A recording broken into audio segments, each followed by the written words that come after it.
Le tissu nerveux.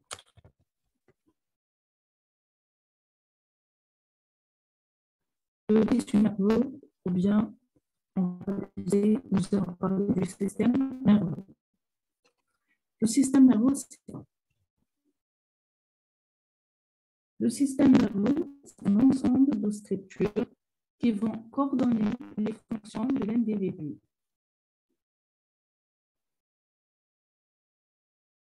Le système nerveux est constitué de quoi? Il est constitué de cellules nerveuses spécialisées. C'est un tissu qui est constitué de cellules. Ces cellules sont spécialisées. Ça s'appelle neurones. À part les neurones, il y a des cellules de soutien qui vont soutenir l'activité des neurones. Ce sont les cellules gliales ou bien les gliocytes. Quand on parle de l'origine du système nerveux, l'origine du système nerveux ou le système nerveux provient du feuillet externe ou ectodermique, le feuillet embryonnaire ectodermique ou le feuillet externe.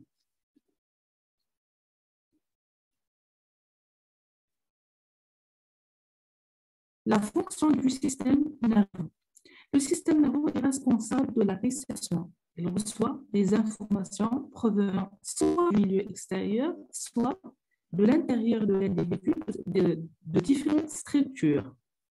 Les envois pour les traiter, les envois vers des structures spécialisées, les zones spécialisées du système nerveux, puis les traiter et enfin les renvoyer à des structures spécialisées afin de répondre. Nous avons une réception de l'information, traitement et réponse. L'organisation générale du système nerveux. Le système nerveux, il est divisé en deux. Nous avons un système nerveux périphérique et un système nerveux central. La différence entre les deux, c'est quoi? Le système nerveux central, il est responsable du traitement et du contrôle de toutes les informations et de tous les organes de l'individu. Mais le système nerveux périphérique, il est responsable de quoi? Il conduit via des nerfs, il conduit les informations vers le système nerveux central afin de les traiter. Puis, lorsque le système nerveux central ou quand le système nerveux central termine le traitement et le tri des informations, les envoie en utilisant le système nerveux périphérique vers d'autres structures. Le système nerveux périphérique, c'est un trajet pour que l'information arrive au système nerveux central, ou bien l'information passe du système nerveux central vers les autres structures. Je reviens au système nerveux central. Le système nerveux central, il est constitué de la moelle épinière, composé de la moelle épinière et de l'encéphale. J'ai mis ici que l'encéphale, toute la partie du système nerveux située dans la boîte crânienne. Ici, je vise quoi? Je vise le cerveau et le cervelet avec d'autres structures. Le cerveau et le cervelet avec les autres structures. Et le système nerveux périphérique, il est constitué d'un système nerveux somatique et système nerveux autonome. Pour le système nerveux autonome, nous avons le système nerveux sympathique et parasympathique. Vous avez vu cette classification dans d'autres modules, mais je pense de l'anatomie. Et ce qui nous intéresse, c'est l'histologie. L'organisation du système nerveux, comme vous voyez, nous avons un système nerveux central qui est constitué de l'encéphale comportant le cerveau. Nous avons la moelle épinière. Regardez, le cerveau, le cervelet au niveau là. Nous avons la moelle épinière. العمود الفقري. في العمود الفقري كاين la moelle épinière. Le système nerveux central et le système nerveux périphérique, c'est l'ensemble des nerfs qui partent et qui proviennent ou qui restent en communication avec le système nerveux central. Donc, ce sont des nerfs qui sont en communication avec le système nerveux central et qui sont responsables du transport de l'information. Donc, ici, le système nerveux périphérique comporte tout ce qui se trouve à l'extérieur du système nerveux central, responsable de la transmission des informations. Le système nerveux est composé de deux catégories de cellules. Nous avons les cellules nerveuses, ou bien les neurones, et les cellules nerveuses, ou bien les neurones, qui sont présents en nombre avec un pourcentage de 10% par rapport aux cellules gliales d'un névroblé. Ça s'appelle aussi névroblé ou bien des lymphocytes, qui sont très nombreux, ou bien des cellules très nombreuses, représentent 88%, vers 88%. Les neurones, vers 10%. Comme vous voyez, nous avons les cellules épandymères, les oligodendrocytes, les cellules satellites, les astrocytes, les microglies et les cellules de Schwann. C'est l'ensemble des cellules constituant le système composant dans le système nerveux central et aussi périphérique. Nous allons revenir à ce schéma. Un nerf, c'est quoi? Quand on parle des nerfs, le nerf n'est pas le synonyme du neurone. Un nerf, c'est un ensemble de fibres nerveuses ou bien ensemble de neurones, ensemble de cellules nerveuses. La fibre nerveuse ou bien la cellule nerveuse ou bien le neurone. Le nerf égale faisceau ou bien faisceau ou ensemble des cellules nerveuses qui sont regroupées en faisceaux. Comme vous voyez, c'est comme l'exemple des muscles. C'est comme au niveau des muscles. Comme vous voyez, vous avez vu le cours des muscles, nous avons presque la même organisation. Nous avons le nerf qui est un ensemble de faisceaux et les faisceaux regroupent les fibres nerveuses qui s'appellent neurones. La fibre nerveuse égale neurone. Les neurones sont regroupés en faisceaux. Vous voyez, nous avons des tissus conjonctifs qui vont assurer l'organisation des cellules nerveuses. Nous avons de l'extérieur vers l'intérieur. Nous avons un nerf qui regroupe les faisceaux de fibres nerveuses, comme vous voyez. Nous avons à l'extérieur un tissu conjonctif qui s'appelle épinèvre, autour du nerf entier, entourant le nerf entier. Nous avons un faisceau. Et avant de parler du faisceau, nous avons des vaisseaux. Nous avons des vaisseaux, comme vous voyez. Nous avons un faisceau. Le faisceau est entouré par ce qu'on appelle le périnèvre. Ce sont toujours des tissus conjonctifs. Nous avons le périnèvre à l'extérieur. Et puis, autour du faisceau, nous avons le périnèvre. C'est un tissu conjonctif. Et nous avons ici, comme vous voyez, nous avons autour des fibres nerveuses, nous avons les rondonèvres.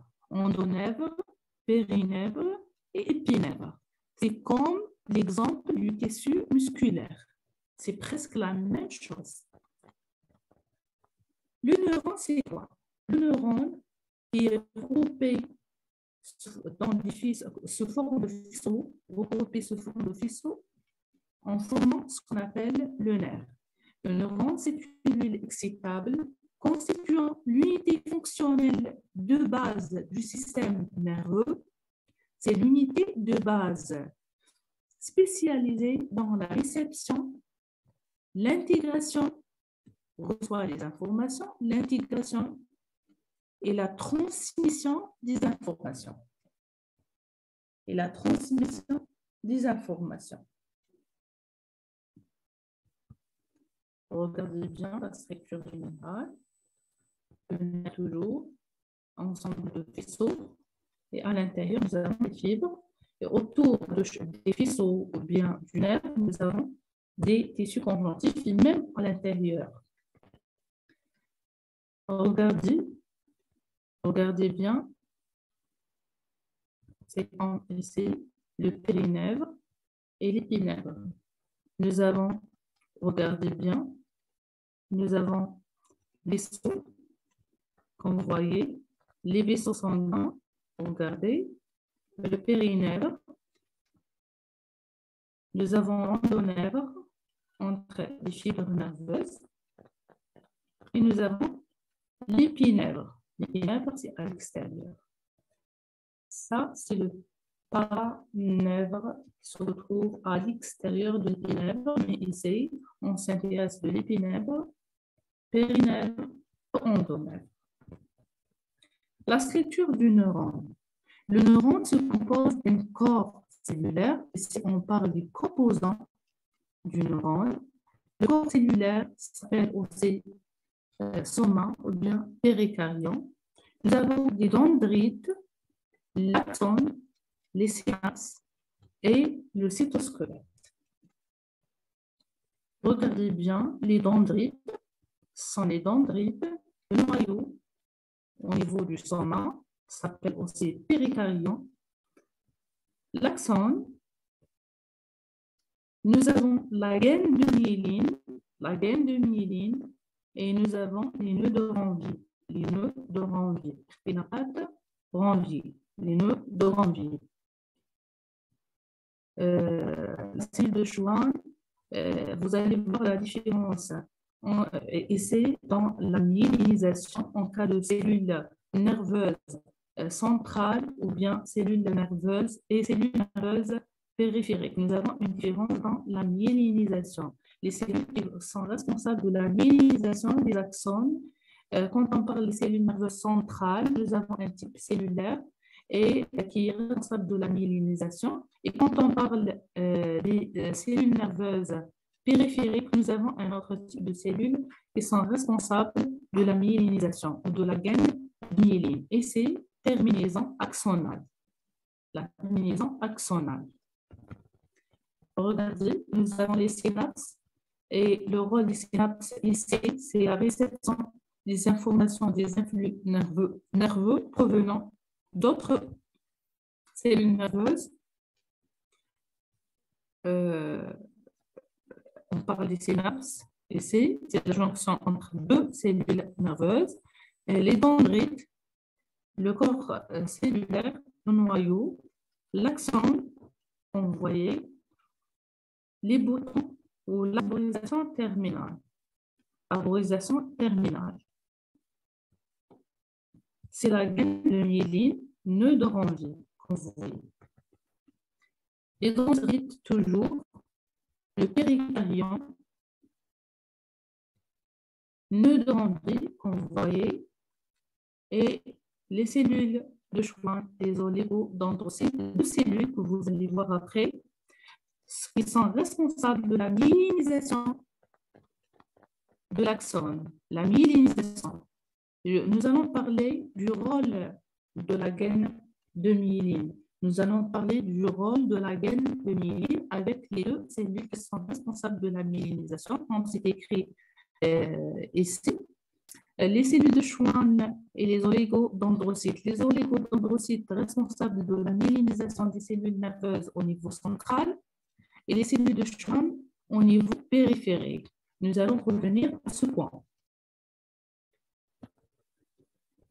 Les fibres nerveuses peuvent être myélinisées ou non.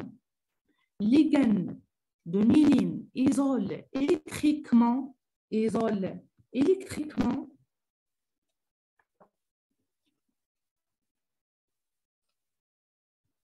axones permettant d'accroître la vitesse de transmission des influx nerveux.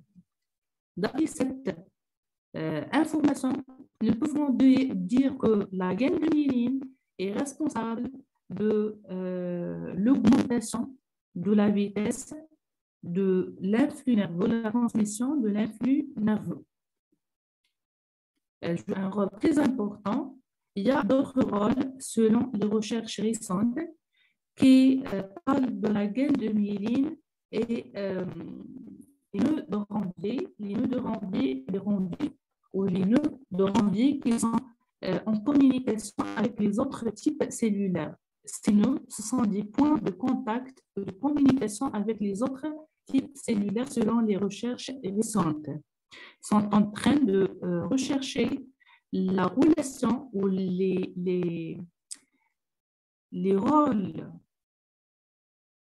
de la gaine, les rôles du nœud de Ranvier. Parce que les nœuds de Ranvier, quand on parle de leur rôle, ne sont pas uniquement la conduction, ne sont pas uniquement utilisés pour la conduction de l'influx nerveux, d'après les recherches récentes, les recherches réalisées sur les cellules nerveuses. Donc, la gaine de myéline est produite par deux types de cellulaires ou deux types de cellules au niveau central et au niveau périphérique.